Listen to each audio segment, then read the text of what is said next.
It's Radio Zero with Rick and Rose. Ooh, do I have to... Oh, my watch is telling me that Radio Zero is live.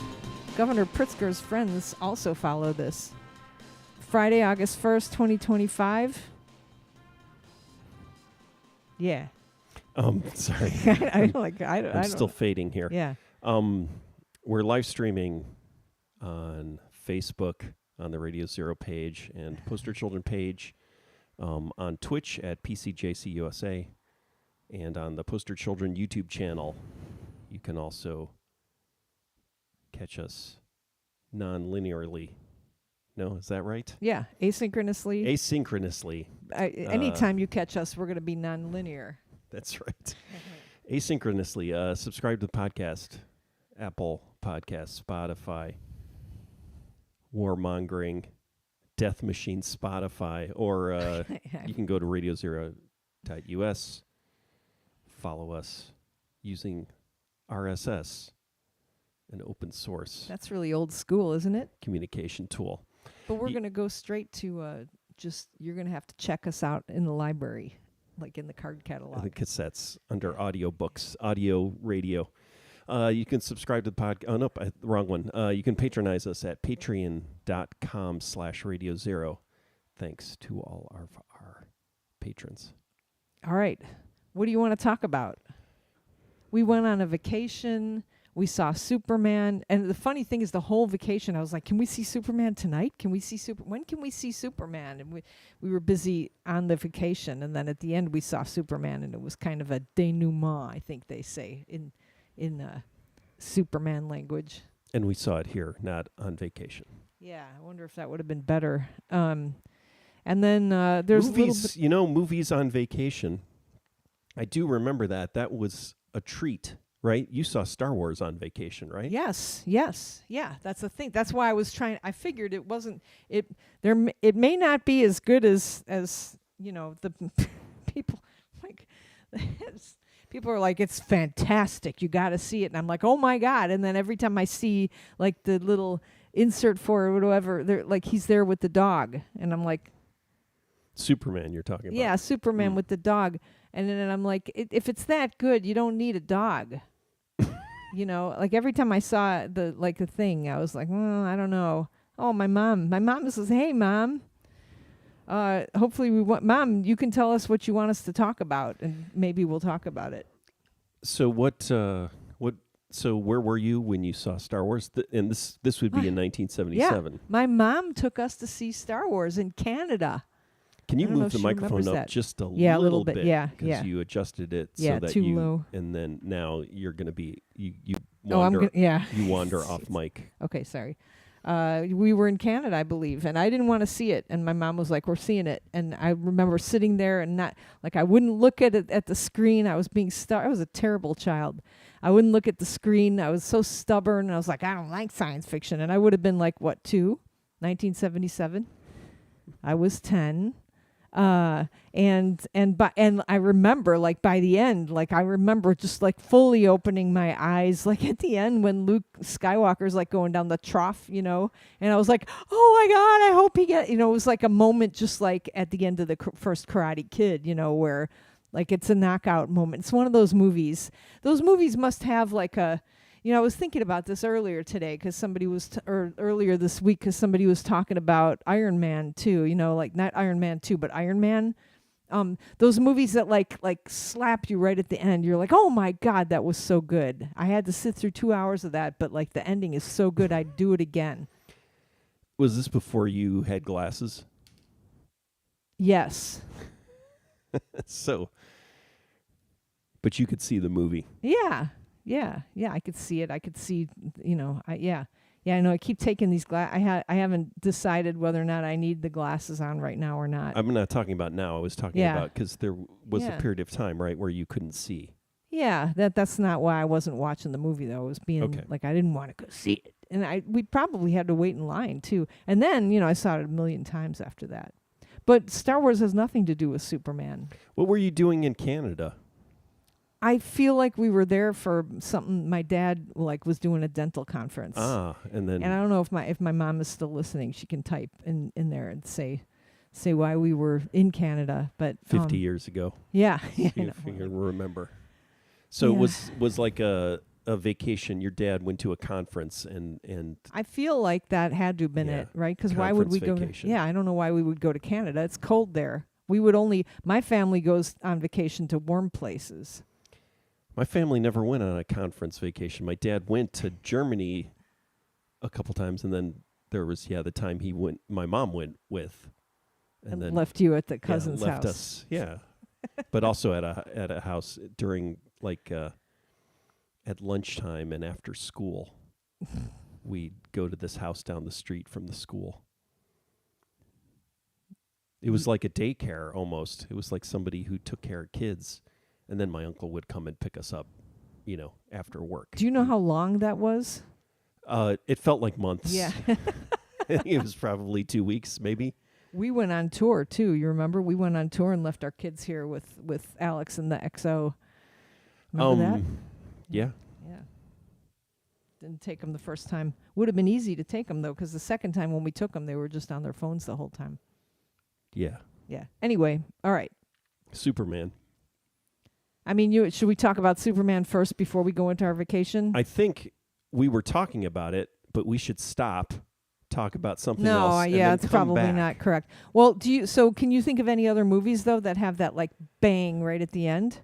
Well, what do you mean? Like the good feeling at the end, like RoboCop also is just like, you're fired. What? Or, like, oh my God, that's amazing. Like you talking about a twist, or are you just talking about an ending? an ending. I and feel then like there are a lot of movies like that. with where like the whole movie was like so, and then boom at the end. So you're saying that's like Star Wars is like that? Well, no, I no. It does have like a surprising, like really good feeling ending, though. It does, yeah. RoboCop. So what? I mean, I feel like all of these superhero movies, that's all they do is they have 3 set pieces. They have the beginning It's set the piece. hero's journey. Not even that. No, Okay. it's just 3 set pieces, 3 main things. Okay, The beginning. describe- yeah. One in the middle, and one at the end, and then they have a bunch of other stuff that sort of stitches it together. That's just Well, okay, all right. basic narrative, No, right? no, yeah, I think that there are some movies that like the ending makes it all worthwhile. Like, come on, you got to admit, Karate Kid, the ending with that kick, right? And like he was kind of practicing it. He saw. So you're saying it all builds up to this kind of thing? Kind of, yeah, where- maybe. Yeah. Huh. Yeah. Like, because Raiders of the Lost Ark is not like that. Like Raiders of the Lost Ark, like, oh, they found the Ark, and then all the evil ghosts come out, and it's not like this kind of. And then there's a twist at the end where you feel terrible for them, actually, right? Spoiler alert for Raiders of the Lost Ark. So I don't think if you understand what I said when we were watching Buckaroo Banzai the other day, is that the guy who plays the president in the kind of, what is that mechanical thing, the upside down bed thing, is also the evil Nazi at the end in Raiders of the Lost Ark. Is he the one that has the thing on his hand, or is that there's the kind of bald evil like SS or Gestapo guy, Right. And it's almost impossible to tell that it's the same. It's the same guy? Yeah. Wow. And then he died. He died right after it. And then on top of it, not to go off on Buckaroo Banzai, but then also I always forget that like Yakov Smirnoff is the president's assistant, but he's got a Russian accent. I guess that it makes sense in not Karate Kid, Buckaroo Banzai world. It's sort of like Idiocracy too, I guess. The presidential candidate or cabinet. This is actually weird. This is actually really melty head. All right, Chrissy. Yeah, melty head. It says one of the melty heads, like lots yeah. of people, but he melts the most, right? He's the close-up melty guy. Yeah. Well, no. Okay. There's a head explodey guy, and then there's a melty guy. The melty guy, there's 3 like scary things in Raiders of the Lost Ark, like at that melty head type part thing, right? And are those three things at the beginning, No. the middle, and No, the end? No, the end. Okay. Then, so the middle melty guy, where his face really melts off, he's got a long face. Okay. That guy, he's got a long He's face. like a guard. Yeah, and then the third guy, his head explodes. I remember because I was like, okay, this is going to happen. I got to maneuver myself right in front of the TV so the kids don't see it. And the kids are like, what? Their faces melt off. Who cares? Kids are like 9 or something when we watched that with them. Who cares? Yeah, Big deal. Big deal. Okay. Well, I mean, so we're going to talk about Superman, but we're really talking about Buckaroo Banzai. and the reason that this is good. The reason that we're talking about Buckaroo Banzai is that our youngest child did not remember being forced to watch Buckaroo Banzai. I'm sure we've forced all of our children to watch it at some point, but he was too young. And the reason we were talking about it is because we went to Bonneville Salt Flats. There Utah. was abuse in my family, but it was mostly cinematic in nature. Who is that? Whose line is that? It's from A Mighty Wind. Oh my God. There was abuse in our family, but it was mostly musical in nature. Oh my God, yeah. I think. I don't have the direct quote, but that's one of the funniest lines. A Mighty Wind, a movie by the same people who did the dog movie. Yeah, Christopher Guest. The dog movie being... See, now you can't remember it, no, and then I spread the Best in Show. Best in Show, yeah. So A Mighty Wind. I thought Best in Show was better. Yeah, my family liked Best in Show. By the way, that's a movie that everybody liked. You could get around. Everyone could get behind. Yeah, I think so. Yeah. I like the neurotic woman. I thought, or the neurotic couple. That always made me laugh. And of course, Christopher Guest also did Spinal Tap. Well, oh, He's in Spinal Tap. Okay, but he didn't write it. Well, I mean, I think he's credited as a writer, right? They kind of improvised it, but Rob Reiner directed it, so it's a little different. But it's basically, yeah.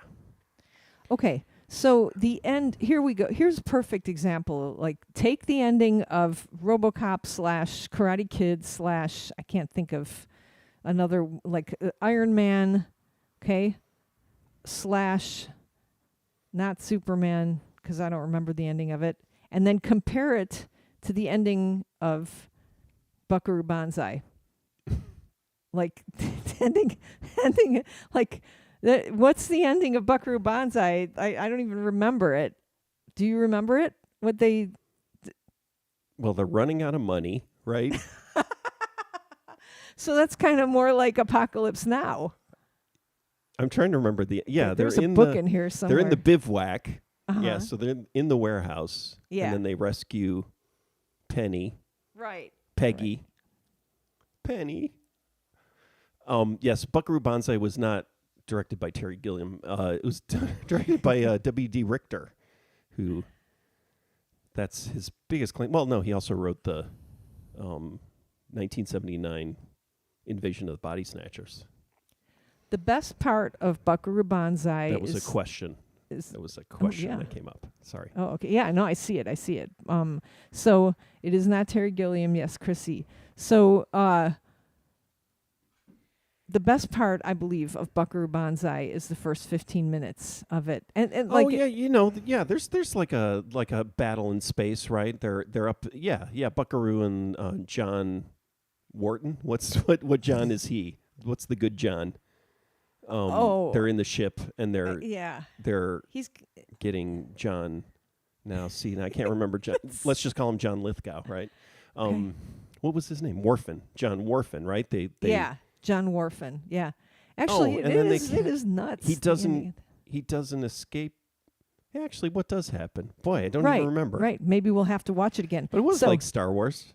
No, it's not like Star Wars. Star Wars, there's a hole in the Death Star. We need to pew it, and then we fly up, and then we pew the hole in the Death Star. The Death Star blows up, and okay, yeah. Conan's got something to say. It's the end credit scene. That's how. Oh Banzai yeah. Yes, you're right. Conan Neutron says that. Can I read that? Body Snatchers is classic stuff. Did we even talk about that? Buckaroo Banzai has one of the best end credit scenes of any movie, yes, but didn't hold up well to my sensibility. So, yeah, Buckaroo Banzai, it's, and I can't believe it hasn't been remade either. That's what I don't understand. Okay, and then let's talk about the good parts of it. Like the good part. All right, so if you haven't seen Buckaroo Banzai, spoiler alert, he's a rock star. He's a neurosurgeon.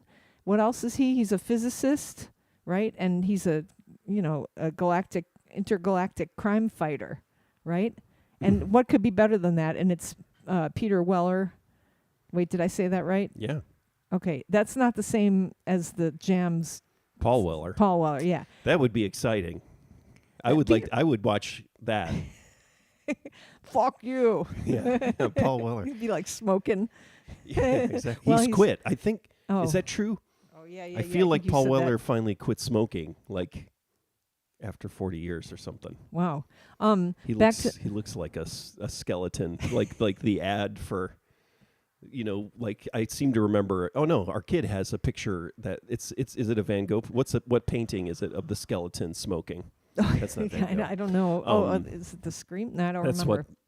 But Wait. that's what Paul Weller looks like. Wait, so, and we just saw Paul Weller because he appears in something. What does he appear in? We were like, Paul Weller's in this. We have to watch it. Yeah. Boy, I can't can't remember remember. the name Somebody of the movie. tell Boy, us. I don't think I even marked down that I watched it. Maybe Okay. I did. All It's the movie about the kid sent off during World War II from London, and then but he doesn't go on the train out to the country and comes back into the city. Gosh, I wish I could thought remember I the name of watched that. Somebody will tell I us think what I it is. think I had you come in to watch Yeah. Grandpa Yeah. play the piano, and it was Okay. like, oh, look who Grandpa is. It was like Paul Weller. Okay, and then Chrissy says, is he single? Yeah, man, yeah. Buckaroo Banzai. Oh, man, yeah, Peter Weller. Yeah, he's a good-looking guy. Very good-looking, like classic good looks. Yeah, yes, yeah, that's right. He's yeah, of course he's single, but then he has a dead wife, right? As one does. He's got Same with RoboCop. he's got a dead And oddly enough, same as every other movie. Naked Lunch, right? He's in Naked Lunch. has a dead wife, I guess, or And a she's- wife who dies. She's Ellen Barkin, and then there's a new Ellen Barkin who's Ellen Barkin, right? Is that her name? Yes. Right? Yeah. She's there. The movie. All right. So it's weird. Okay, and then Dannon says John Parker is the good John, played Yeah. by Carl Lumbly. Yeah. Oh man, what a fantastic movie. But it's stupid too. It's really stupid. I think it's good. I enjoy it. I find it I still enjoy it. Stimulating. And then what's his name is in it? Jeff Goldblum is in it. Everybody's in it. Jeff Goldblum's in it, and he astounding. doesn't steal the show because it's such a crazy, fucked up movie, right? Could he, like, I feel like if he's like appears even in our town, he just steals the show. He just like, oh my God, Peter Weller holds a PhD in Italian Renaissance art history from UCLA. Yep, that makes there's sense. him talking on WTF. It's really interesting. Oh wow! I told you about it. Yeah. Oh, I have to. That'll be something to listen to instead of listening to all the political podcasts. But again, there's not like you can't remember like the explosive ending. I don't know what to call it, but there's like in that movie, like you remember other parts, like when I remember, like what are the parts that you remember in Buckaroo Banzai? The watermelon, of course. The weird spit blowing that what's his name does. That's kind of out of nowhere. It's like they decide, these guys can maybe they're spitting. Are they they're not spitting the spiders. The spiders, do they spit the spiders? So that's now I'm confused. Now I got to watch it again. Okay, I've seen it so many times. Blitz, the movie with Paul Weller. Yeah, Blitz. Yeah, That's it. thank you, Denon. I'll totally rewatch. And to be fair, Paul Weller is not in a lot of Blitz. Like, but he's in a few scenes, so I wouldn't call Blitz the movie with Paul Weller. I would call, I guess it is, with an appearance by why Paul is Weller. he even in it? He sings, Oh, okay. and he's an old cigarette smoking Englishman, right? I mean, And most of them are dead, or what? well, no. I mean, Okay. he looks the part. Oh, he yeah, looks they- like yeah. an old, yeah, and he looks good in a vest, and he's skinny, right? He's not. He's so just like a World War II era grandpa, you know, a starved, well, just not 21st century chubby old man, right? Yeah, good. Cigarette smoking. Is he Maybe he typecast still now? smokes. Typecast. No, I think he broke out of his typecast. Okay, so I want to just find two more movies. One that's got the explosive end, because I'm making a case here. You've got to agree with me that some movies have like these explosive endings. Like we can talk about even Barbie. I talk about the ending of Barbie all the time, right? That movie is so good through the whole thing that it doesn't. It's not like the ending doesn't save it all. So Okay, that's so not what good. you're talking about is a movie where the ending saves it. Yes. Like it's worth it. Yeah, because The of the journey ending. is Yeah. worth it. See, that's a lot more complicated. Yeah. And so I would have to think about bad movies Right. that have good endings. Iron Man is that way, Really, right? yeah. So Iron, you see, I it's don't, not I that don't even bad. think about it's those movies. You watch it, but then at the end, he's like, "I am Iron Man." It's like, there's a couple of Spider-Men. I think that probably end with like a Blitzkrieg Bop or something. Like there's a couple of Spider-Men that end with like a Ramones song, and like it is edited so perfectly. Yeah, it's the Spider-Man with the young Aunt Marilyn or whatever her name is. What's the aunt? That's your aunt. That's my You're aunt. like aunt. You're a Spider-Man. The Spider-Man movie that's got like in all the progressive Spider-Man movies, the aunt, what's her name? May. Aunt May. I was close. The Aunt May gets younger and younger. The first Spider-Man movie, she's old, and then she's like a little bit younger, and now like the newest one, she's like hot, right? She's really hot, and then at the end, she's like, what the hell's going on? She goes to Peter Parker's. There isn't Peter Parker. Bedroom, like opens up the door or something, and he's wearing the Spider-Man outfit, and she goes, "What the?" And then like Blitzkrieg Bop, I think, starts like the Ramones song, like what the, and it's a Ramones song because he's from Queens or something. Are they from Queens? So Chrissy's saying The Substance. So The Substance is a movie I can't watch. I've been told that I can't watch it. Oh, Chris, why? Why? Tell us why. I think it's icky. It's like Cronenberg like, so, but even like amped up. It's just got more. It's more sort of oogie. Like it's got like Body horror. Oh, okay. All right. The Substance, well, Chrissy, if you want to give us a spoiler and tell us what happened at the end, you can. Remember we were sitting at that bat mitzvah with the producer people, and they were talking about The Substance. Oh, okay. They were saying it oh was my like, God. like it from a business perspective, they were talking about how it was like the kids liked it. It was popular, and how it, referenced Cronenberg and The Shining, but it was like a sort of like a waypoint or something of. It was like business talk. It was interesting about The Substance, but I was like, I can't watch that movie. Wow. Okay. I've been told. Movie that you can't watch. Who told you that? I think numerous people. Okay. All right. And myself. All right. Well, anyway, that's good because we were looking for an example of a movie where like the ending is like, wow, that made it all worth it, Yeah. And I feel like Karate Kid is like that, and I feel like RoboCop, because RoboCop, I was just like, oh my God, when is this movie going to end? I was watching it and everything like that, but then at the end, like something big. Okay, Chrissy says it went full over the top. Peter Jackson, Meet the Feebles, I remember. or Dead Alive references. I feel like blasting Meet the out Feebles. 40. Did we stop watching Meet the Feebles? That was the one with the puppets. Do you remember? Oh yeah, I don't remember. I think we actually stopped watching that. Yeah. Well, some people are like, we're not horror people at all. That was the other thing. Like Get Out was playing on the TV, like at one of the hotels that we stayed in. I was like, oh no, I don't ever want to see this movie ever again. But for as that's long as I live. psychological horror. Yeah, I still like don't. that. Oh no, I don't like it. There's no bad. Yeah, there's no. Is there any gory stuff in that? Wait, so you don't mind the faces melting in Raiders of the Lost Ark? I don't like the faces melting in Raiders of the Lost Ark. Okay. What makes you think? Like, Are we gonna?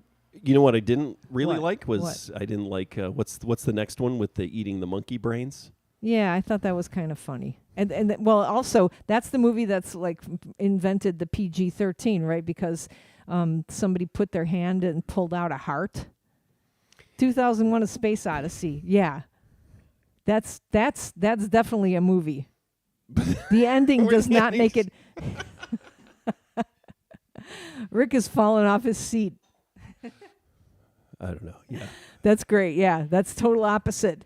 The ending, like in spite of the ending, Yeah. one still Dana, watches. Yeah. So you're just talking about you're talking about what's his name? Yeah, Brian Cox, who we'll just call the name for the script writer guy. The script doctor, or the rules of script writing. So the last act makes the film. While them at the end, and you've got a hit. My sister's asking me what happened. I'm like trying to. I'll tell you later. All right. So no, I missed. Oh crap! What did I miss here? Brian Cox in adaptation. The last act makes a film. Well, in the end, you gotta wow them in the end, and you gotta hit. You can have flaws, problems, but wow them in the end, and you've got to hit. So, adaptation is the fucking orchid drug movie, right? Or do I have that wrong?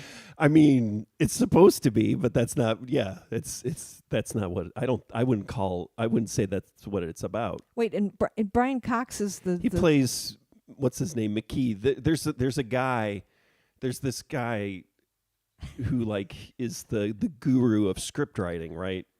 Oh, in adaptation? And Brian Cox is that guy. He's giving the seminar. Is he the? Oddly the guy enough, because it showed up on Netflix and it said Roger Ebert gave it 3 stars, which doesn't necessarily mean it. Movie from 2005. I watched it last night, it was a Wes Craven movie too. Red Eye. It has Cillian. I can't remember my Irish pronunciation. And that other girl movie woman. But he's a guy who's holding her father hostage.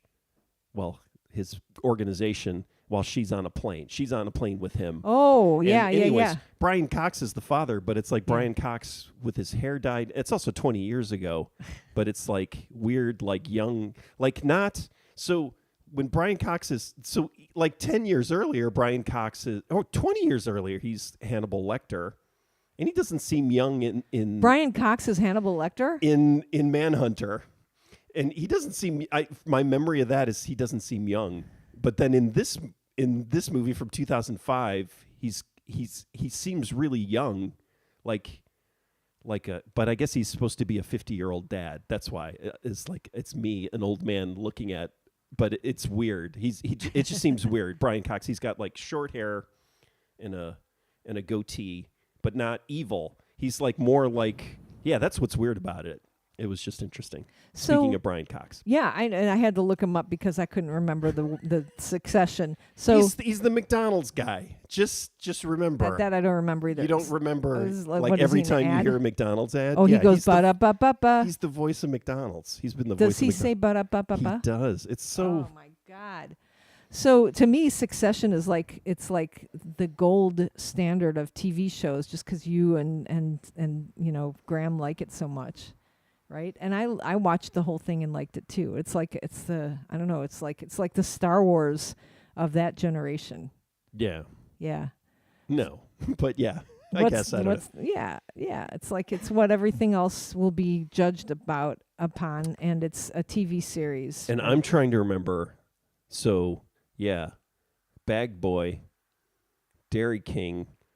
There was some director or some movie that he was like, ugh. And I'm like, oh, this is the new guy, the new director. I wish I could remember what it was, where it was like, it was already like for me when people say Christopher Nolan, it's like, okay, whatever. And you just know. Was it an A24 guy? An A24 guy, maybe. Yeah, I don't know. Director. It wasn't the Heredity guy. No, not. the Ari guy who Aster. hates his mom. No, but it was, but it was like, oh, this is going to be the new guy that, or the new show or the new thing that all the kids are going to be like, this is the best thing ever. Oh, and the kid bag boy didn't like it. Yeah, I think so. We should call him cameraman now. I think. I think he's great. Cameraman. Yeah. That's good. Yeah. Yeah, I can't remember this, All right, so it's completely pointless. Yeah. comment. Back to our vacation then. Superman. We have not finished talking about Superman. We haven't even started talking about Superman. I was excited to see it because I was like, okay, I'm gonna like DC now, like So- it's like the new thing. What I could hear while we were watching it, and so because it's so loud, and we had a child between us, I could only hear a little bit of.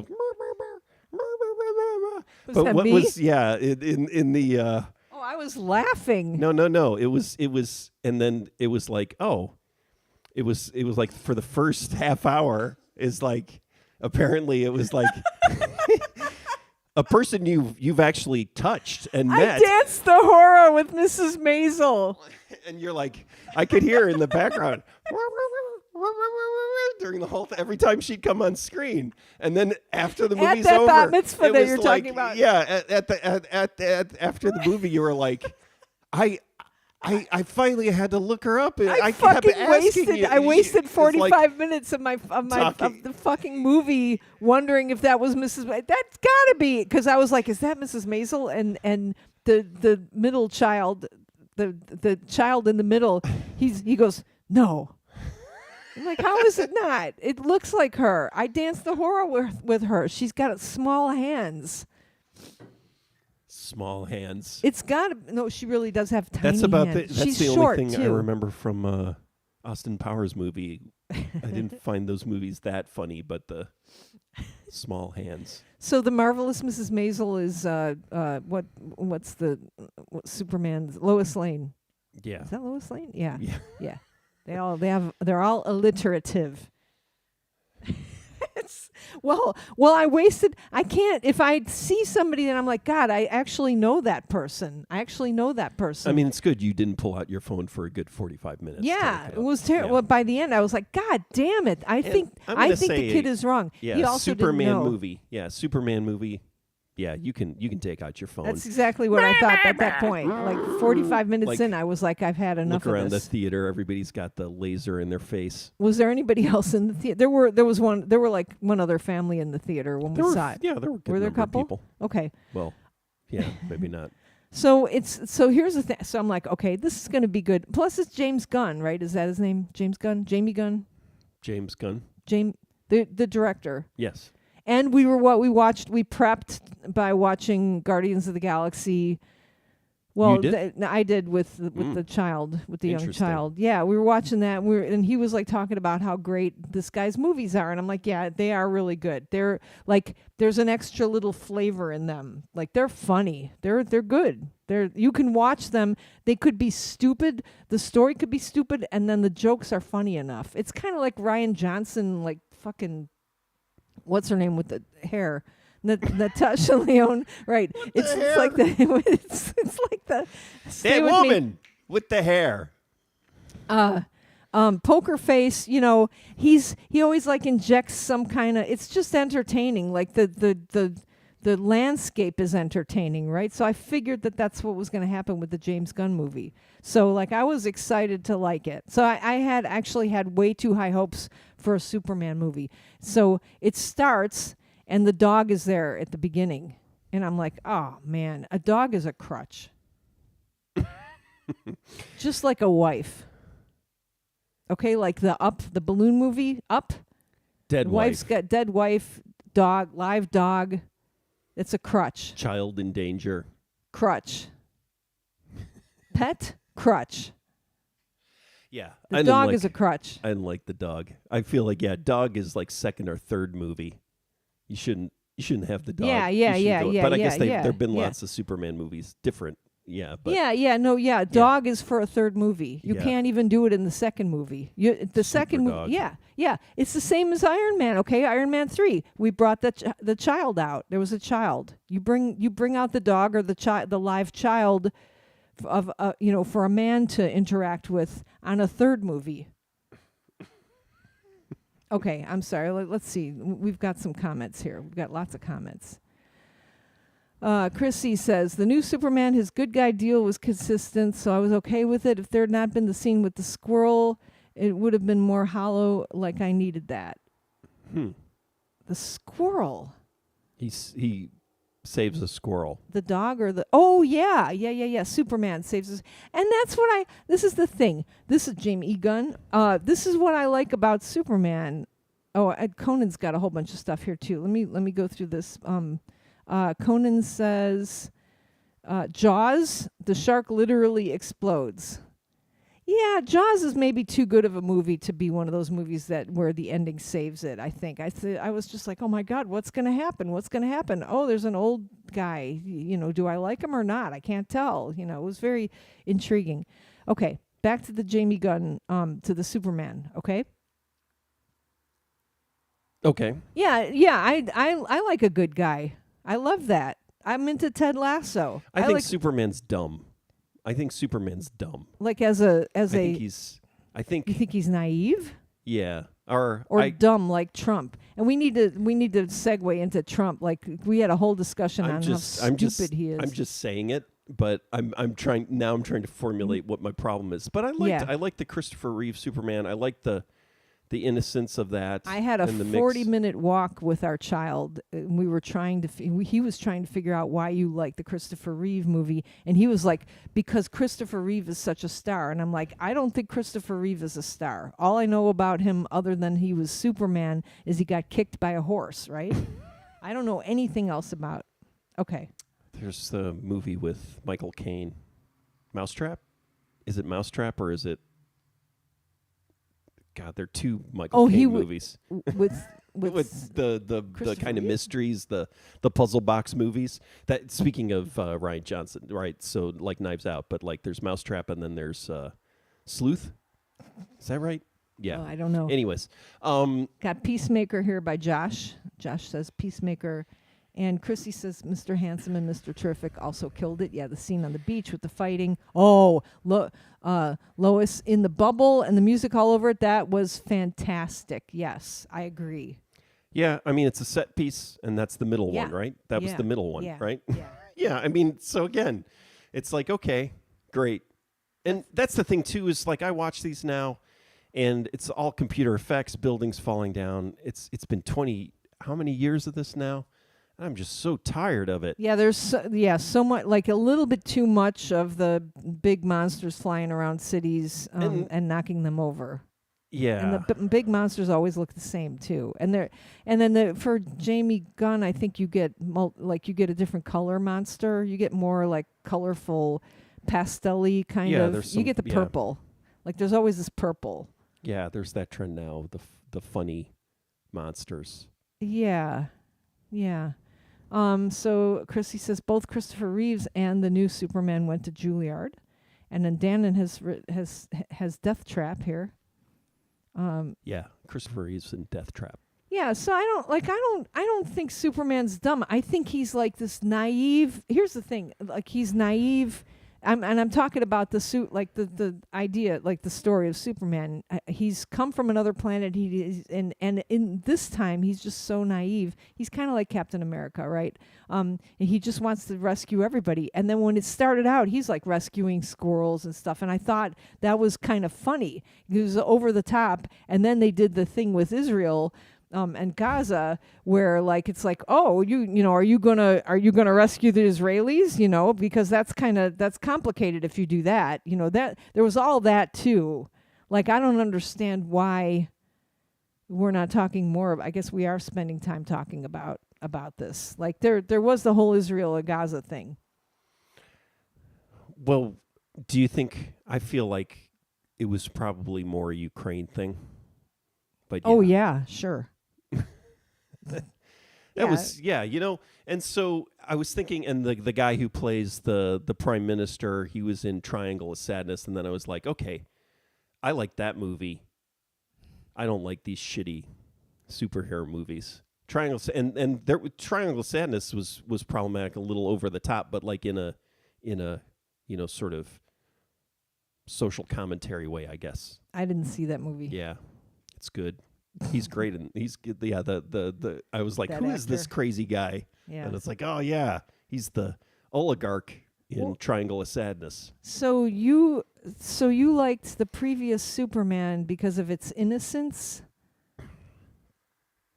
Oh, and then there was this whole punk rock thing too. I forgot Yeah, I about hated that. Yeah, but that's yeah. also just it's and I understand it's like, oh, real punk rock and then pop punk, but then I don't know. I mean, and then that makes him so he's I guess it's just an updating of nerdiness.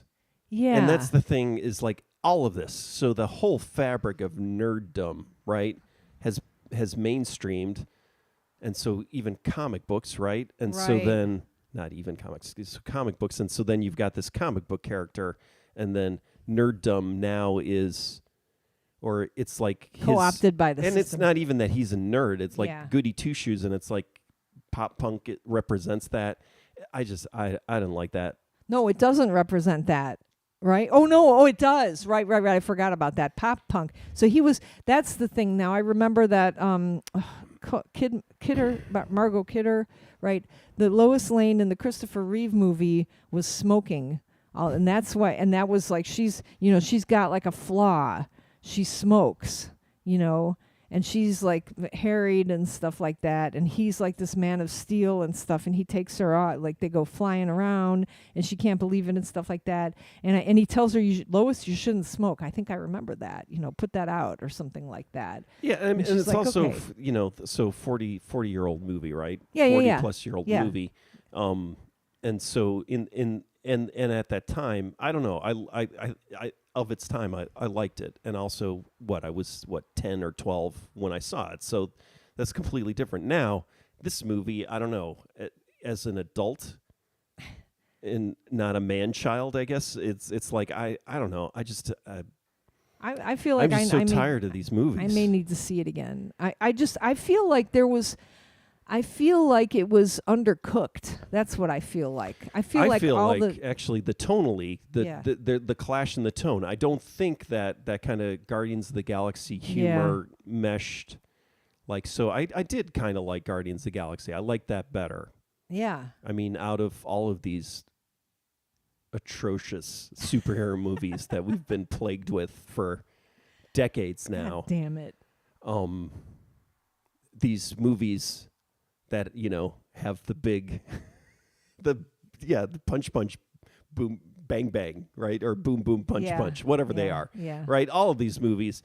It's like so Guardian, and that's the thing is Guardians of the Galaxy, it did have the thing about his mom and, father issues and all that kind of stuff, right? Yeah. And and so that was an interesting narrative. So Superman's got that same kind of stuff, I guess you could do, and they did a little, but it was so I don't know, it felt so superficial. Yeah, and I felt like so much of it was packed in. I guess it was also packed in. It wasn't and then baked. I never It wasn't, got a lot of depth. Yeah, it wasn't cooked. It was like a casserole that had not been cooked thoroughly, and then like they added like extra cilantro. Like the cilantro was like there was like it was like a cheddar cheese casserole with breadcrumbs on it, but then they threw cilantro in it. That was the punk stuff, and it was just like cilantro is great. But I think you need to be careful when you put cilantro in. Like, I don't know if it fits with like that. You're trying to put an herb in the cheddar cheese. Stay with me here. Casserole, right? The cheddar cheese macaroni and cheese casserole, and then you stick cilantro in, and it's not. You probably needed like rosemary or something, or salt. You just needed salt, and pepper. Right. So we've got so instead of smoking, this Lois Lane is a punk rocker. But I didn't see why, in what way she was I danced the horror with Mrs. Maisel, and I did not know, like she was actually, I guess she was interested that I was in a band. I guess I heard that. I don't, this Lois Lane, I didn't connect that with punk. And it would have been totally fine to connect her with, but she should have been wearing a punk outfit or I something. thought the acting was fine. Yeah. I don't have any Yeah. problems with anybody's acting. No. I just felt like No, she wasn't dressed properly to be a punk, though. It's like in the middle, she's like, I'm punk rock. And I'm like, no, you're not. How are you punk rock? You're like this you sweet, don't have a mohawk. this sweet little girl. Well, you can't, in a movie, you can't just say you're punk rock. You have to have like a spiky like necklace or something. I don't think so. I think it's all up for grabs. There's no meaning whatsoever.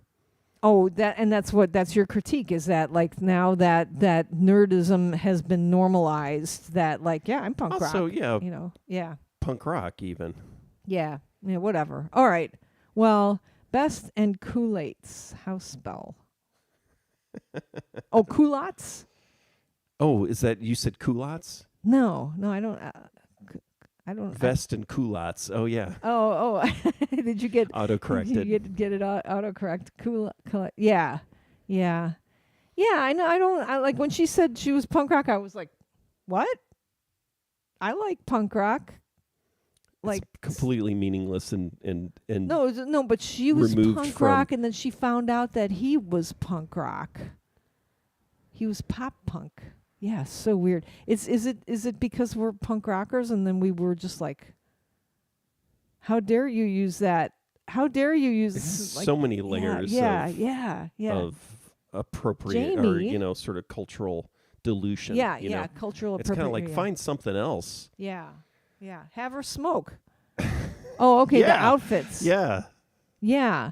She looked nice when I saw her on the. It was weird. Like I saw her on the screen. I was like, she's such a nice looking woman. I love to look at her. I like to watch her walking around and stuff. Yeah, but it's so like I was a punk rocker, and I still have that inside me. Superman, you fucker. Well, I think that's what that's Yeah. the idea. It's supposed to be character development, and it's Yeah. supposed to be a moment of Yeah. of character development. And I don't know. But and then the thing is, so the saying is that kindness, is it niceness or kindness is the new punk rock? Well, yeah. What would that? Yeah, but why? What is? Yeah,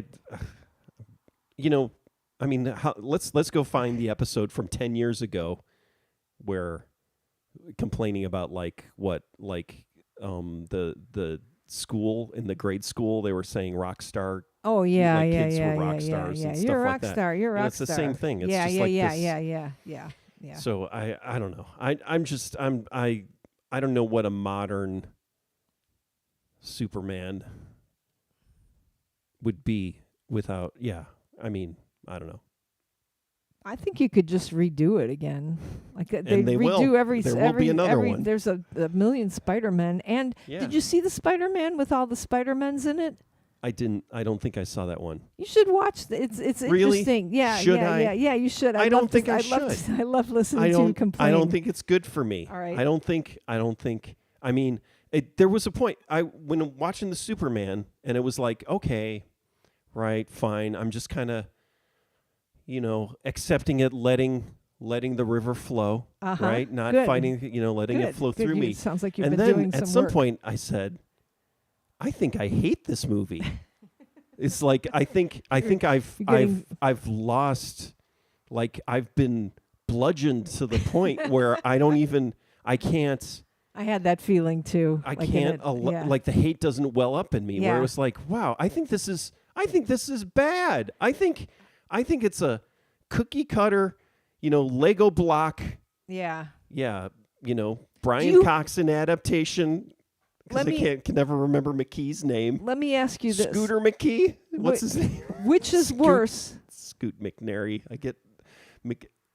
Anyways, go on. Yes. Do I have to watch? Can you make an edit of adaptation without the drugs in it for me, so I can watch I haven't it watched again? that. I'm not saying it's a great movie. I need to watch it again. It's what I'm talking. The reference is that idea of how the how to write a hit movie and the formula, right?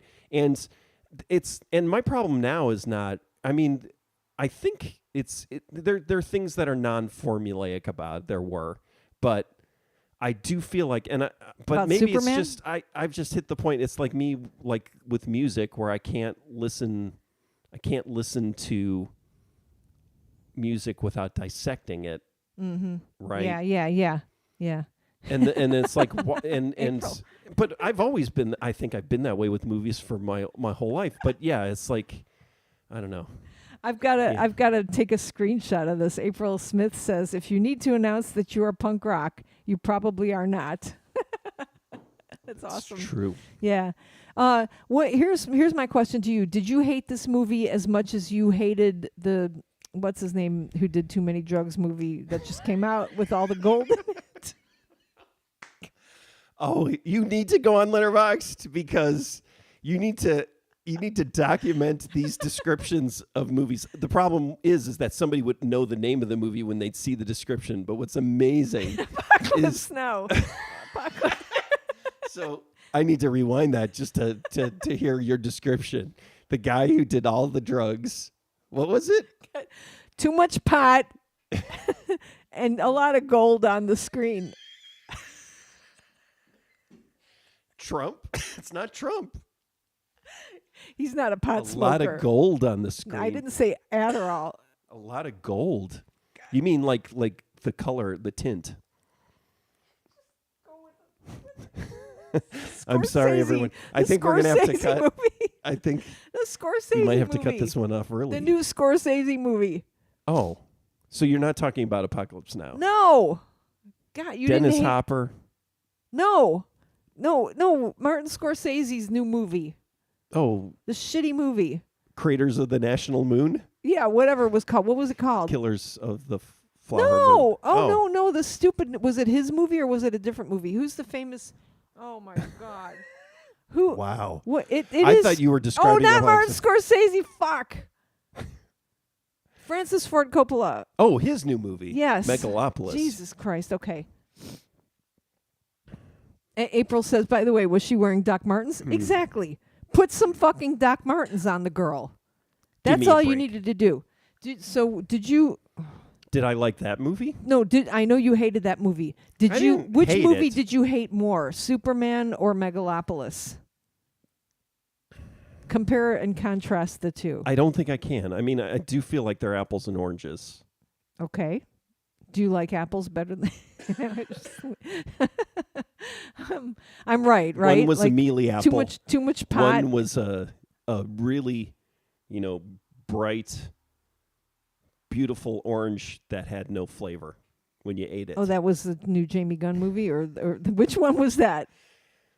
I don't know. You figure it out. Oh. Well, that was the thing is that I was sitting there watching it, the Superman movie, and I was just kind of like, yeah.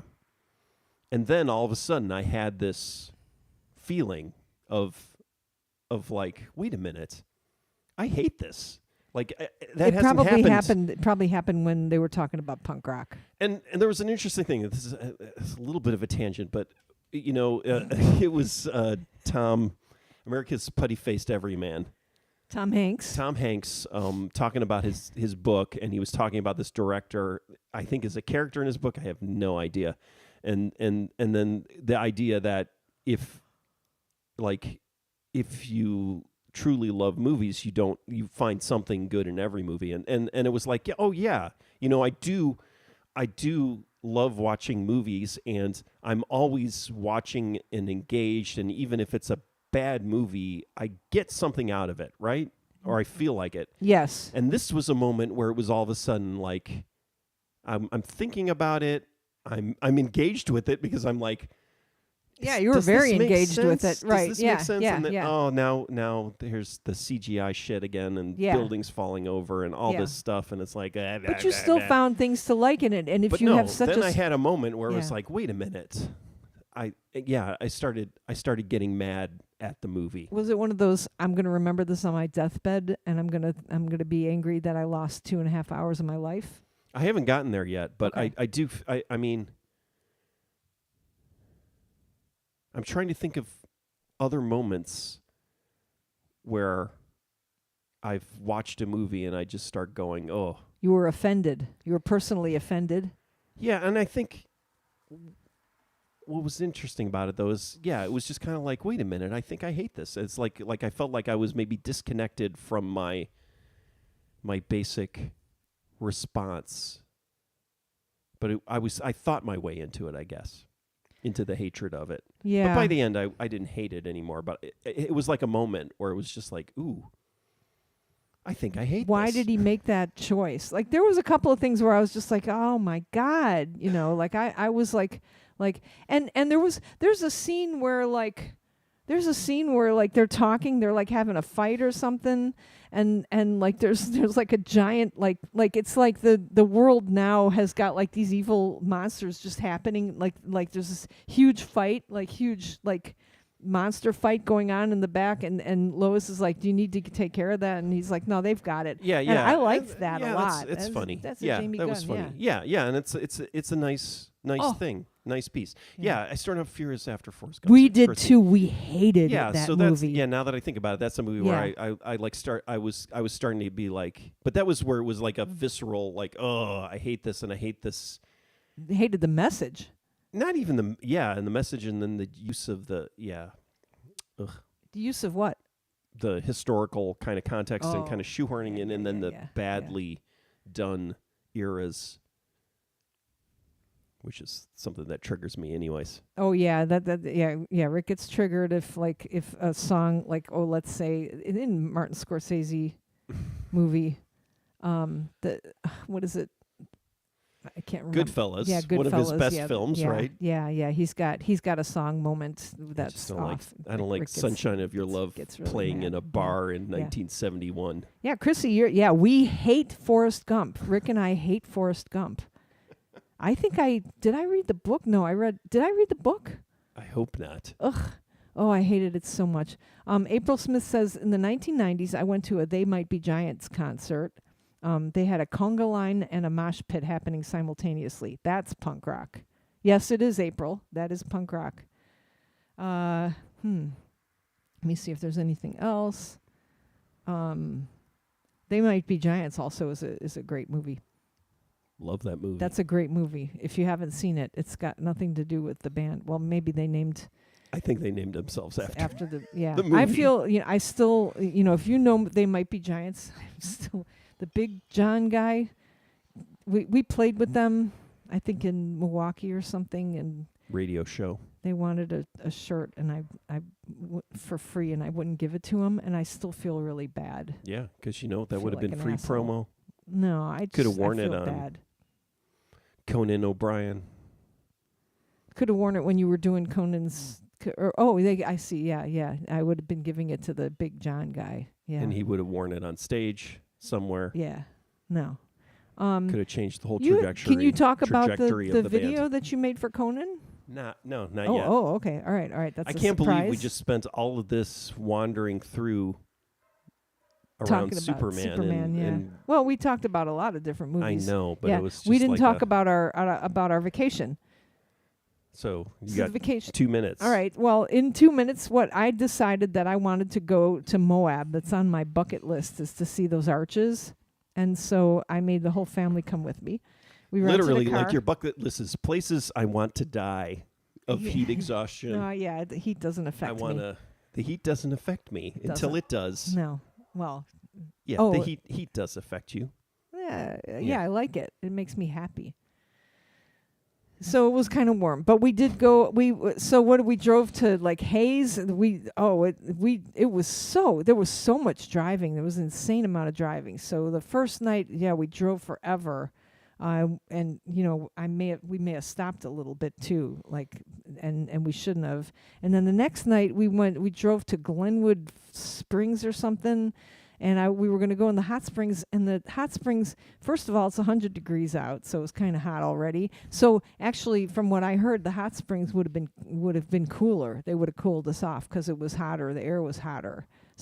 But also it went down to So anyway, it's fun for me to drive to mountains. I love that. I love driving around in mountains because it's very flat where we live here in Illinois. It's completely like crazy flat, right?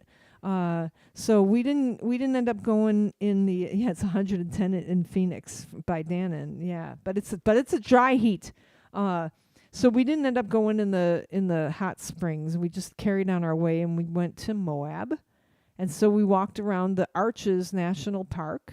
We saw a uranium exhibition. Remember that? Yeah, it's like a mining town, Moab, right? What started? Yeah, it was originally, and then Yeah. kind of. They had an interesting little graphic of the, number of nuclear weapons across the world, like one of those. Oh yeah. Timeline kind of things, and that once they started winding down or building less nukes, the uranium mining business went down. Yeah. Canada apparently has got a lot more, and nuclear energy too, right? 3 Mile Island. Anyways, everybody was really, really nice in Moab. There were a lot of old people, retired people. Yeah, old retired people. What else? What else did we see in there? We went walking around the park, and it was very, very hot. Yeah, it was very high up. It's kind of otherworldly, right? It definitely doesn't look like it looks here. And then, it's really funny because I was like, yeah, we went there, but then we started driving up. So originally, and I was, Trinity Site is on Chrissy's bucket list. Oh man, yeah. Didn't we go there? No, we never went. We never went to the Trinity Site. It's only open. Well, we drove. We were in the town, right? We saw the Alamogordo. Yeah. Oh, we did. We went to we didn't go to the site. No, because it was at that time. It was only open twice a year. It was like open April and the other side of April. So we were close. We were close. Yeah, I would have lost my marbles if we went there. We never went there. Otherwise, I would have known what to blame my breast cancer on. We did not go there, but we did see. Yeah. But anyway, okay. So after Moab, right. I had to talk to Graham. Here's another movie. Sorry, Bag Boy or Cameraman. I had to talk to him about Sherman's March because originally I wanted to follow the Trail of Tears, the Mormon Trail of Tears. Because remember, we've been to Israel, we've been to the Palestinian territory, Palestine. And I don't think it's called the Mormon Trail of Tears. I know. We went to all these places. We went to where? Inappropriate. Okay, sorry, Mormon Trail of Tears. Sorry, Mormons. No. Yeah, I won't call it that. But I wanted to see Mormon stuff. Right, because I've seen all the Buddhist stuff in India, and we went to Nepal, and we went to Tibet, and then we went to Israel, and we went to Palestine, and we saw where Jesus was born, and we saw the Wailing Wall in Israel and stuff like that. So I wanted to see Mormon stuff, right? And we ended up not doing that, just like Sherman's March was not the Sherman's, the movie Sherman's March. The guy was going to do Sherman's March, but then he lost his girlfriend and she dumped him, and then he was looking for a girl the whole time, being with family. Anyway, so we went. So we didn't have a huge amount of time, and it was so much driving. So we went from Moab to Bonneville Salt Flats, right? Did we check into the hotel first? I don't even remember. Yeah, we went to Salt Lake City. Yeah, we stayed at the bottom of Salt Lake City, like the south end of Salt Lake City, and then put our stuff in the hotel, and then went driving out to Bonneville Salt Flats was insane, right? And it's on I-80, right? Sorry to swear, but it's on I-80, so we had to have driven that before. But I do not remember. If we drove it overnight, or it was in a snowstorm or something like that. Because we didn't play Denver a whole lot, right? No, we played Denver a lot, but we would go from Denver to Montana. Right, we go up 90. We'd never go to Utah. Yeah. One time we went to Utah, we came from Idaho. Right, exactly. Oh. I thought we went from Utah to Idaho. And anyway, well, okay, all right. So we didn't do that much. We did a weird, loopy. We didn't even go. It wasn't part of a loop. It was kind of like a weave. Yeah, we did a weave. A wiggle. So we hadn't driven on this. So we're driving out, and we were going to get to the Bonneville Salt Flats as the sun set, and it was kind of warm too there. It was warm. It was like 100. Probably 100 degrees. But as we're driving out, I just like it was just barren land. There were mountains around, and then there was like salt, right? There was like just white salt crystals along the side of the road, right? Remember that? And Yeah. and the sky was Well, it's alongside the lake. yeah, it's alongside right, and the sky was like cloudy and stuff, but the sun was shining through it, and cameraman even said he said I could see how people driving out here think they're having religious experiences, because it looked like it was like a religious experience driving out there. That was I loved that drive. God, that was so interesting. And then we finally got to Bonneville Salt Flats, and you take a right, and there's a Sinclair gas station with an Indian restaurant in it that we unfortunately didn't go to. We kind of walked in there. We could have gotten samosas. We should have done that. But anyway, so we drove out, and you take this other, after you turn right, you exit I-80, you pass the Sinclair, and then you take a right again, and so you're going parallel along I-80. And then you get to the Bonneville Salt Flats, and it was just, there's like an end where you just park. And it's just all white, just salt, right? Yeah. And you can see tire tracks in it. So, I'm talking about the drive. Yeah, it's right there. Yeah. So that's why we watched Buckaroo Banzai. Right. And where there's yeah, exactly. There's poison at Trinity site. Like, hi, Joe. Joe is late, but we're talking about our vacation. So what did you think about the Bonneville Salt Flats? I was watching them and looking at them, and then just all of a sudden I said, I think I hate this. No, yeah, it was cool. What did you like? It's so weird that we'd not ever been there.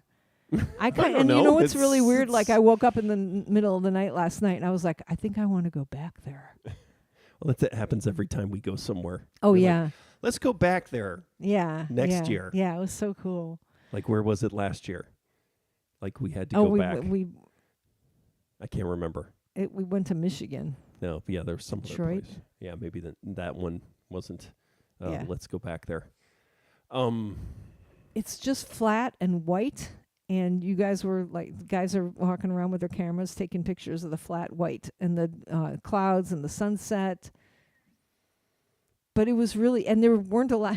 My mom was looking at our vacation pictures. She's like, boy, you went places where there weren't a lot of people. And I was like, yeah. Yeah. There wasn't a lot of people. There Utah, were people. Wyoming. There were people walking around. There were like a handful of other people walking around, Honestly, though, what was interesting is like at the Arches, everyone there was not from America. It was all tourists who probably basically people who had their 6 weeks off or whatever in the summer, and even though you can die walking around the Arches, they went, whereas locals and Americans won't go there when it's during hot. that time. Yeah, they know better, I guess. So we were in the Mad Dogs and Englishmen and French cohort. A lot of French people. people. A lot of French people, like a busload of French people yeah. showing up at the Arches at high noon. Yeah. So also pretending they can't read signs and climbing up protected wilderness like mountains and things like that. Damn it. And you think that was a French person? I don't understand the language. I am going to climb this rock, even though there are warnings everywhere saying don't climb the rocks, don't walk off the path. Oh, yeah. Because your footprint can destroy the ecosystem that takes decades to develop. Yeah. Joe says, excuse me. If they were in South Dakota or Wyoming while we were there. Yeah, we were not in South Dakota, but we were in Wyoming. Chrissy's asking, no animals, even dead animals at the Salt Flats. There was a dog. Somebody had brought a dog. Alive. It was somebody's dog. Yeah, did we see any dead animals on the road? Not a whole lot. Like maybe there was a dead animal here or there. Were there birds flying? I can't remember. I didn't see any birds. Yeah, the Salt Flats was pretty. Yeah, not a lot of animals. Like there was like a bug or two. Like I think maybe we saw a bug. And then there were a lot of bugs at the Salt Lake. Yeah, Like yeah. So then we got to. Okay, so we were So Salt Flats, we hung out there for a while, and then we drove back. We stopped at the gas station, and then we drove back. And I got one of those. I got to get another one of those cherry mashes. I forgot that we stopped in Hannibal, Missouri, on the way out to get gas, and there was like the woman at the gas station drew tiny little like folk art pictures for us. That was the beginning of it. We got another one of those cherry mash candies, and she's like, "You should go up to Lover's Leap if you haven't." And I'm like, "What's that?" She's like, "Oh, it's you got to go up and you can look over, you can see the whole city from here." And I was like, "How far is it?" She's like, "It's a mile." And I was like, "Okay, we're going." And we drove up. There was like an art installation there. Remember? It's like a giant. Well, people put locks up there. Yeah, put locks on these two like hearts. They do on what beautiful. Bridges do they do that in on? France and stuff. Yeah. Yeah, it was really cool. Devil's Tower. Oh, the Joe Chrisman went to Did we Devil's go Tower. there? We went there once, right? We drove by it. We drove by it on tour. We never never did, saw did a anything thing. either. Yeah. I didn't even have mashed potatoes. Right. Although Dave, I forgot his last name, the guy who worked, the A&R guy from Columbia, Dave Kahn. Okay, so after we went to Salt Flats, we went back to, he had mashed potatoes. Maybe he was like doing a Close Encounters thing. reference. Yeah, it's interesting, right? We went back, and I don't remember our hotel room in Salt Lake City at all. I think it'll be okay. Yeah. And then we drove, the next day we left and we drove to Spiral Jetty. And so Spiral Jetty is a art piece done by Robert Smithson, 1972 or something, 73, something like that. The Kurt Cobain of land art, or maybe he's the Stevie Ray Vaughan of land art. Why? Because he died young. Did he die in a helicopter crash? Oh yeah, I think so. He died in a helicopter crash. Yeah, so he wouldn't be Kurt Cobain. He'd be, who is he of land art? I guess he's, I don't like it as much, the Stevie Ray Vaughan of land art. Yeah, that's kind of sad.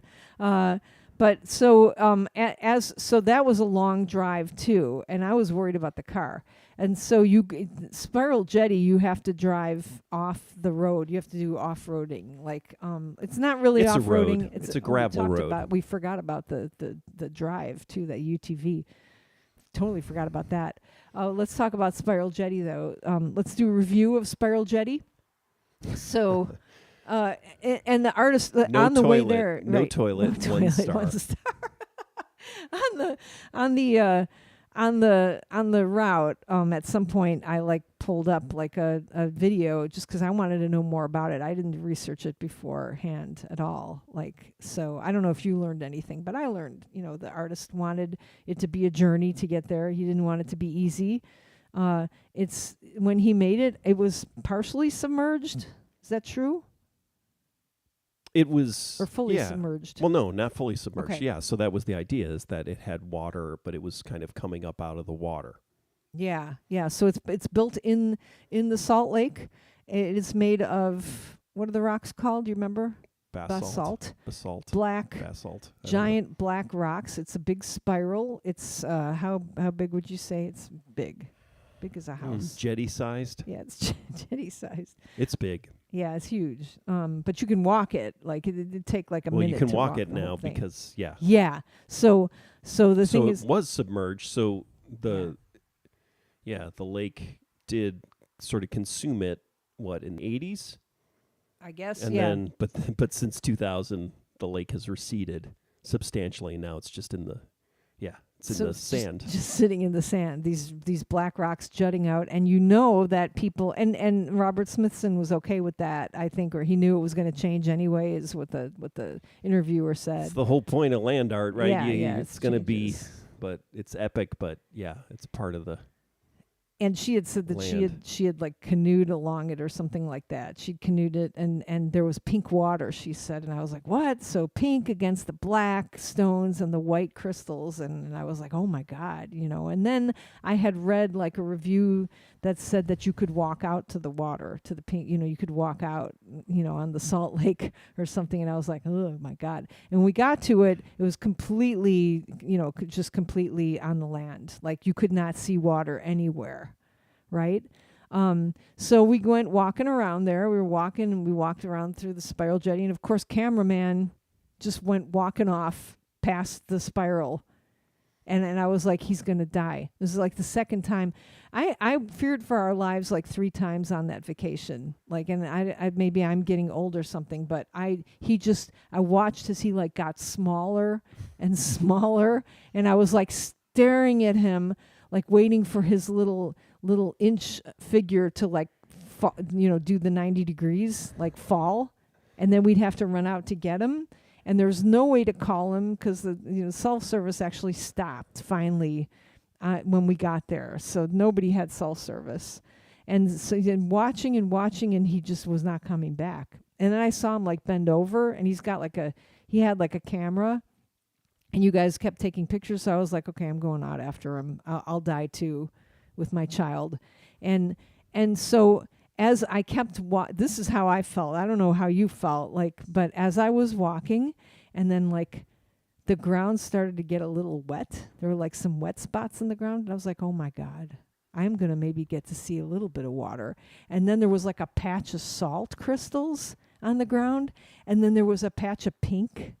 You're walking on like this white, and then there was like white foam. And I kept walking, and I saw Graham. Like I was like, "Oh, I'm close to him now," and as you kept walking, then there was like a little bit of white foam everywhere and white crystals everywhere, and then you get to the edge, and the water was there, and the water was pink, like bright. It wasn't like pink like a red star. It was bright pink, and the sky was light blue. Yeah, and the weird combination of sand, salt, foam, pink water, waves, the sound of waves, but then also it being really, really hot. It's such a strange, it's an otherworldly place. It is kind of like an alien landscape. Salt flats were weird, but this, definitely the edge of the Great Salt Lake is out in the middle of nowhere is really desolate and strange and alien. And I mean, so if you're anywhere near, you can look up Spiral Jetty on Google Maps, and you can drive to it. You need like a car that's, that you can do. It was nice to have the car in 4-wheel drive, and we had a rental car. And if it hit, like we didn't pass another car the whole time we were on that road going there. We did not pass another car. That was really, really terrifying. And then when we got to the kind of place, there was another car. Yeah. Didn't see anybody. Yeah, there was anywhere. Nobody Nowhere. Like I don't know where they were. And then later, some more people came, but that car was gone. So somehow, those people who had gotten there before us and we never saw, came back. It must have been while we were at the edge of the lake, and then they had somehow walked back to their car, unseen in this vast flat landscape. So I don't know where they were and left. It was weird. But I've never been to. I was like standing there. I was like, wow, I think this is the most beautiful place. I think I was saying this is the second most beautiful place I've ever been to in my life. But I can't remember what the first most beautiful place was. So, I mean, I maybe it was the most beautiful place. And it's funny because that's not like Spiral Jetty is not part of that. It was the edge of the Salt Lake, and then we found out later that I think the pink water happens in late summer. Great. So we got to see the pink water. And there were bugs. There were like, if you looked really close, there were like a lot of bugs trapped inside of you'd see just white crystals, and then you'd see gray bugs in them. And like we stuck our hand in the water, like Dow and I stuck our hands in the water and stuff, and then came out, and it was my hand was salty. I didn't taste it though, because there were so many bugs. But what I was going to say is it's interesting because that is not like it was the edge of the Salt Lake and the journey, like the walking, because it was like a good 15 minutes walking, like worried that my child was going to die and I was going to die with him, and then hoping that I died with him, and then getting to this place where it was just like Voyage of the Dawn Treader or something. It was nuts. It was so beautiful. But yeah, it wasn't Robert Smithson's art that was so beautiful. That like was, you know what I mean? Yeah. Like the edge of the Salt Lake was more beautiful. So I guess if they were together. And so I'm sort of struggling with the land art thing. I really want to see Michael Heiser's City, and I haven't been able to. I've been in the lottery now. Has it been 3 years, 2 years? Yeah. Still haven't gotten tickets. Where is it? It's in the middle of Nevada. It's another, so isolated place. But it is a little bit like Mount Rushmore in the same way, right? Where it's kind of like imposing, your work on the landscape, or like man-made art. So I'm a little conflicted about it, but it's cool. So that's the thing, is making artwork that will, last for centuries, right? So in theory, right, Spiral Jetty will still be there, 1,000 years from now. So it's a little egotistical, like moving, bit of hubris. Yeah. But so he didn't craft any of the rocks, right? He just moved them. Right, moved. Yeah, in fact, like I think it was like a construction company, like backhoe or something, like dumping. Yeah. And he directed, and he designed the spiral, right? And so they definitely laid it out. But yeah, they collected the rocks and distributed them. Oh God, I'm trying to remember. Like I had a big argument with, so we are. Is that the end of our journey? We drove back through Wyoming and we stayed some 7,000 feet up in the air, and that was really neat in like a really old looking hotel. That was nice. A Motel 8. Yeah, Motel 8. Yeah. Oddly named Motel 8. Yeah. But then so. Dow's not violin teacher, but the orchestra director's wife drove us home. Oh no, he drove us home. The orchestra director drove us home, and from the train. Yeah, from the train. We took a train home from Chicago, right? Is that what we did? Yeah. I don't even remember, but drove us home from the train station here in Bloomington, and in the 5 minutes. We had this huge, like, sort of discussion about artificial intelligence, like AI music. And, like, I was trying to argue this is just another tool for making music. You know what I mean? Like, AI music, that's where it ends. That's where we draw the line. He was like, that's where I draw the line. AI music is terrible. Yeah, and I agree with that. I agree with it, but I feel like and then they were asking my opinion, and I'm like, I just want to be. I hate music. I really have no connection. The process of creating and playing music, I think a machine should do it. That is true. You are speaking There's for me. nothing in my life, in my history, that has any connection to music. Here's my question. What would your father think of AI generated music? I was like, Dad, we wrote a song that's an 11, and he was like, so what? We wrote. Yeah, we wrote. A robot. Yeah, and he didn't care. So I'm just saying, I'm like I'm in a car with musicians here, people who have been training since they were 4, right? On instruments that they didn't build. Right, but instruments, right? We're musicians. Like we're musicians. We can make music. We follow somebody else's music. We play Bach, on the violins and stuff like that. And that's real music, right? What about these people who just press a button and use somebody else's sounds? Is that music? Well, sometimes yes. Okay, and then what about? You're right. Exactly. It's sometimes, right? What about somebody, right? So that's the same thing as AI music, AI generated music, though, right? Right? What if your fucking what's his name, Cage, Like, and you're using cards and to write music, right? Why is that not the same thing? That's algorithmic creation of music, right? Yeah, So why is that okay, but using a computer to do it is not okay? I guess Because John Cage has been doing this for a while, right? There's like he's an artist, and he's the dead. computer, right? And the computer isn't, though. Is that why? I guess it's not human. So music to me is a human expression. It's communication. But if you're using random cards, how is that human? Well, I don't know. It winds up. Yeah, I don't know. I That's don't. I don't. So what you're saying is because John Cage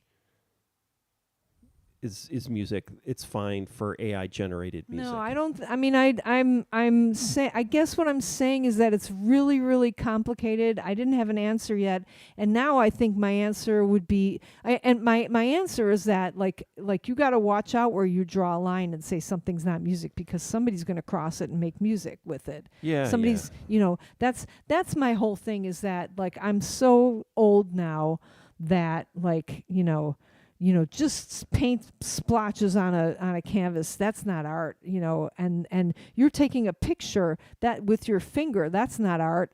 And that, like with a machine, you're just pointing a camera, and you're not drawing that. And oh, you're making music, but you didn't make the actual instruments. And oh, this is sampling. There's so many different ways that we use technology or tools to make art, that I think you can't just say.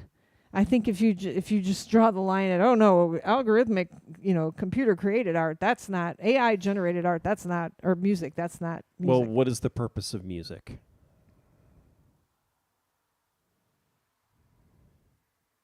What is the purpose of music? What? Why do you play it? Why do you create it? I'm asking you. Oh, me? Yeah. When was the last time you saw me make me? Okay, so Yeah, you're not yeah, a yeah. musician. I'm You probably just not. You don't care about music. Well, no. Okay, so But from- so yeah, what? yeah. But then why did you do it? Why did you perform? Why did you? So you don't. So music is not a part of your life. And Well, it okay, all doesn't- right. So when I was You don't younger, listen to music. technically, all right. When I was younger, there was a technical challenge to playing the music. Okay, so for you, music is not an emotional experience or communication or some sort of nebulous human sort of experience, right? Feeling, so you're saying sensation, there's emotional, there's a human trying to communicate something when the music is or played. and or a created. connection and something that and it's like, but it's like food, right? It's something that feeds you, right, in some way, right? Yeah. People listen Yeah. to music, Yeah. and so having a generated Yeah. generated emotion, I guess, Right. generated communication, artificial emotion, artificial communication. So to me, that's, I mean, I guess it's fine. I guess it's, you can marry an algorithm.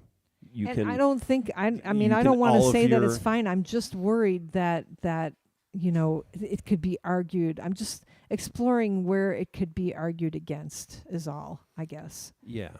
It's like asking ChatGPT, like asking or using ChatGPT as a therapist, right? You can tell ChatGPT, hey,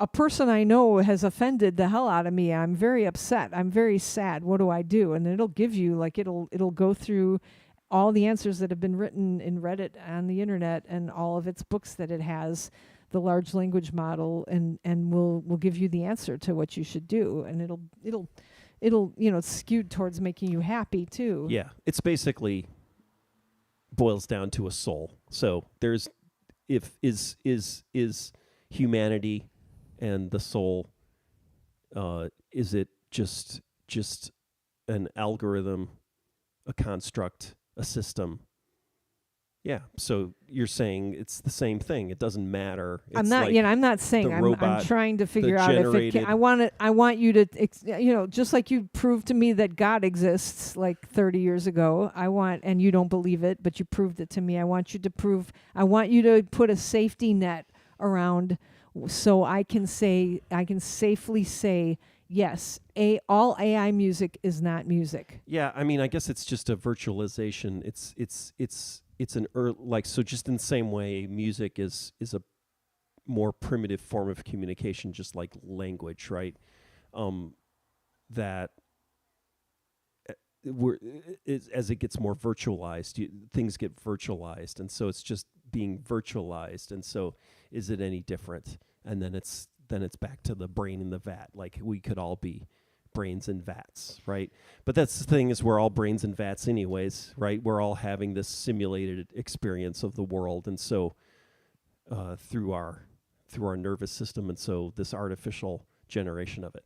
I just know, like, I just heard a thing about economics professor using something, I don't think it was ChatGPT, to generate a song about monopolies for their students and so it's this folk song.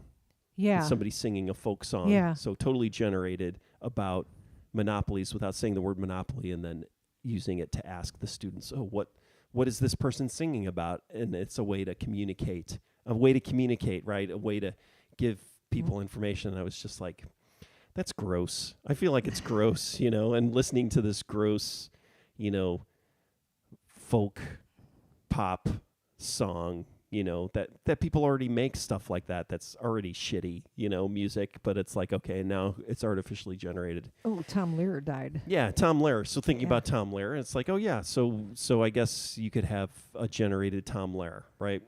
And that'll be fine, I guess. But it is emotion and communication and human culture. Well, you can have machines make violins too, and I think that's different. I think that's different. That's like saying writing. It's like, well, we've built you an artificial arm, so now you can write by hand. Like you have a robot hand that you're using to write with, and that's the equivalent of using AI to generate a book. Yeah. It's like you're saying the Yeah. tool Yeah. or the technology Yeah. that's a tool. It's two different things, right? You're talking about, there's two different artificial intelligence applications, I guess. There's the tool side, where it's a assistive device, and then it's a device that generates human content. So I don't know. I mean, I guess I understand it, but I mean, and I'm sure it'll be like, I'll be fooled at some point, or maybe already. I've listened to music that I like, and it's not real. It's been generated, right? It's not real, and so then the question is what's the difference? What's the difference between that and a movie, right? Or that's a virtual reality, right? Or a novel, right? All of this is technology, and it's just getting more and more higher resolution technology. You're also, like, you're talking about souls and stuff like that, and like that made me think of Donald Trump, like just like an evil, or like I can't remember the guy who's behind everything, right? The guy who's behind Peter Thiel. That too, like but the deportation guy to the Jew, who's I can't remember. Yeah, but like just like, would you rather have music written? Stephen Miller. Would you rather have music written by these guys or by a machine? Because these guys have bad souls, as far as I'm concerned. Like evil people. Like, so what if you get like a guy? Like, what if you get like a bad human being writing songs? Like, I don't know. It happens. Yeah. I mean, I mean, like, and that's like Tim Robbins' argument to never release the music from Bob Roberts. right? All those Oh, songs. yeah. It's because he was like, Interesting. Yeah. he's Yeah. like 'cause they're it's so it's like a terrible. matter Right. of days. This will Right. be just co-opted by, Yeah. you'll have a bunch of right-wing lunatics Trump will singing actually these songs. he'll have a soundtrack. Instead of dancing to YMCA, he'll be dancing Yeah. to some Bob Roberts Right. song. Chrissy's got, do you need the audience / listener to complete the music, to interpret? And then she gives me, I think, slippery slope. Yeah. But, and then there's a key distinction, how much of a tool versus a creator. And then Dannon says, what if you wrote a song on guitar or bass and then asked AI to add keyboard and drums to that song? I haven't, don't think I would, but what if I wanted to get an idea of what I wrote sounded like with the other instruments? Would that be awful? That's a good question. Yeah, but that's happening. That's already. I mean, I get Yeah. ads for that. I can't remember what that app is, but that's what. Well, that's that.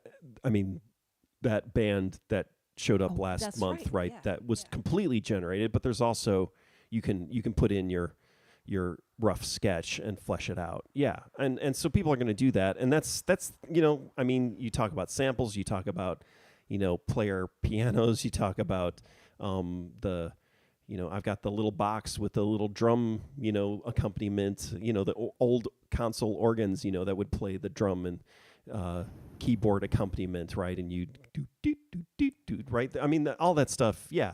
And so it is a slippery. So that I would say is more tool, right? So but it is also, I mean, that was the synthesizer argument. Oh, you're using a drum machine instead of a real drummer. That's going to kill music, right? Kill real musicians, right? Yeah. I mean, but now it's okay. Well, it didn't kill musicians, right? The synthesizer and drum machine didn't replace orchestral performance and real drummers. Yeah. I mean, it kind of replaced some. I guess it would be like, oh yeah.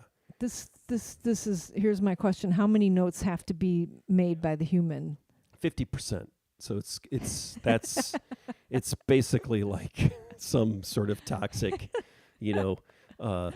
race test or citizen test, right? Yeah. You got to be it's got to be 50% human generated, and then that's acceptable. But less than 50%. So the 50% rule. So, and I would say that for movies too. So that's probably why I hated the Superman movie, because maybe it tipped.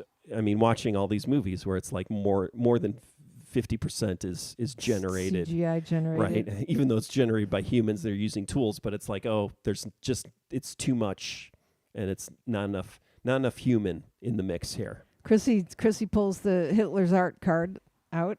Hitler's art was famously quite not good, but we might have been better off if it was. And I just have to say, that video game riff I did on Robotron, where you're the main character and you start out as human on level 1, and you're shooting the robots, and then as you get blown up, right, you become, then the next level you're half human.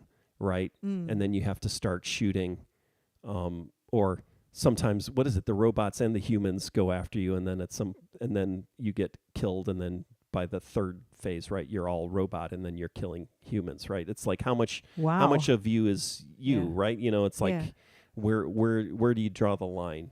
How much. And so you could say that about an individual too, right? That's going to happen, right? As you get more and more replaced, and you still got the brain, or you download the brain, right? You offload the brain, upload the brain, right? And then it's like, oh, is that a person anymore?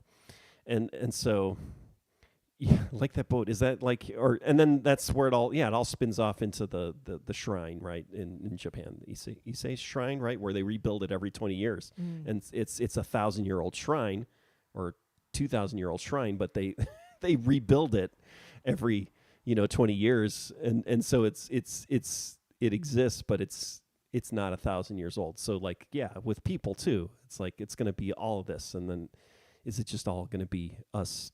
Yeah, instead of brains and vats, it's just are you?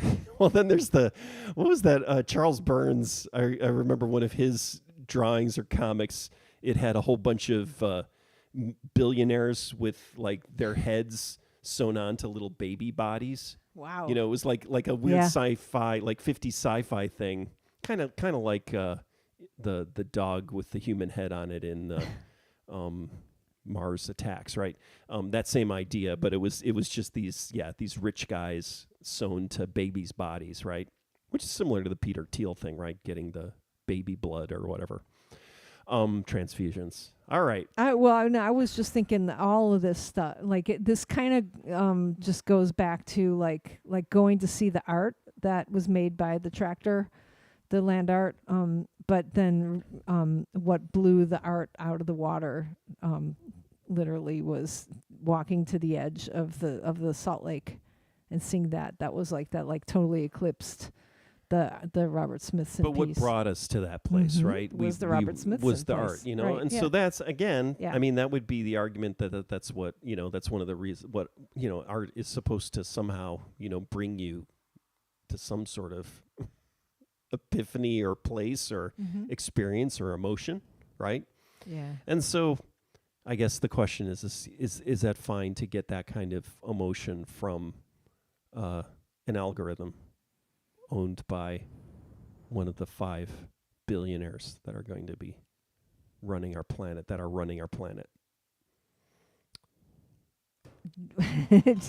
Okay. Thanks for listening. Yeah, well, we went over, didn't we? 40 minutes.